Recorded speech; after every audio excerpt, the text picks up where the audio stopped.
ফলই মাছ দিয়ে কিন্তু মূলো রান্না ভীষণ ভালো লাগে। আসসালামু আলাইকুম, কেমন আছেন সবাই? আশা করি সবাই খুব ভালো আছেন। তো এখানে ফলই মাছটা ভেজে আমি তুলে রাখলাম, আর এখন দিয়ে দিলাম এখানে পেঁয়াজ, আদা রসুনের পেস্ট। এটা দিয়ে মূলো দিয়ে রান্না করব, ভীষণ মজার একটা তরকারি।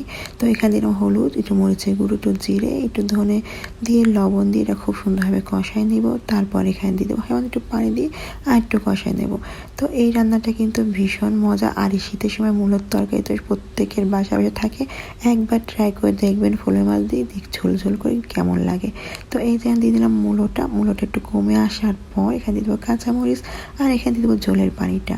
তো এখন এটা দিয়ে দিলাম, কিন্তু ঘরে তো ছোট মানুষ আছে না, একটু আগে দেখলে, তো সে তো আর মূলো খাবে না। তো তার জন্য আলু ভর্তা, ডিম ভাজা, ছোটোদের যে খাবার ডিম ভাজা হলেই ব্যাস হয়ে যায়। তো এখানে সুন্দর করে একটু হালকা ঝাল ঝোল করে একটু আলু ভর্তা করে নিলাম ওর জন্য, আর এখানে ডিম ভাজার জন্য ডিমটা রেডি করে নিলাম। এই যে হয়ে গেল একটা ঝোলের তরকারি, একটা ফুলের মাছ দিয়ে মূলো রান্না।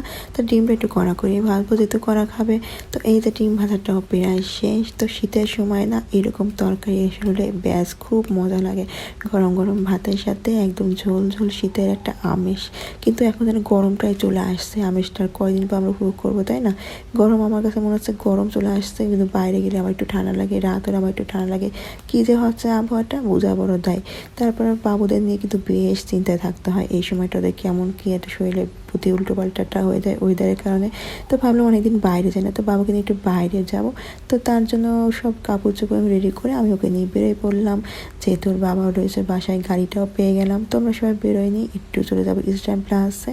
তো যেহেতু এই যে দুষ্টামি শুরু করেছে গাড়ির ভিতরে, এই যে আমি বেরিয়ে পড়লাম। এখন যেহেতু বাবুর গরম পড়ছে, তারপর একটু হালকা ঠান্ডা রয়েছে, তো ভাবলাম ওর জন্য কিছু কাপড় চোপড় নেওয়া যাক। গরমকাল যেহেতু চলেই আসছে, একটু হালকা পাতলা ড্রেস নিই। আর এখানে যা মানেই তো সেই লেভেলের খেলনা কেনাকাটা। বাচ্চা নিয়ে গেলে আসলে ভীষণ জ্বালা, খেলা দেখলে তো মাথায় ঠিক থাকে না। তো আমি বাবুর জন্য একটু রুমাল দেখতেছিলাম, সব রুমালগুলো বেশ সুন্দর ছিল। আর ওকে তুমি সব এইসব রুমালই ব্যবহার করায়, যেহেতু ছোটো মানুষ, ওর জন্য সবসময় আলাদা করে সব কিছু রাখার চেষ্টা করি। তো এই যে একটু টুকটাক কেনাকাটা করে করে আমরা এখন চলে যাব বাসার দিকে। আসলে যে আমার একদম বাইরে বেরোতে ইচ্ছা করে না, আর গাড়ির ভিতরে মানে একদম গরম লাগে, একদম জার্নি করতেও বেশ ভালো লাগে না। তো এই যে টুকটাক কেনাকাটা করে নিয়ে আমি এখন চলে যাবো বাসাতে।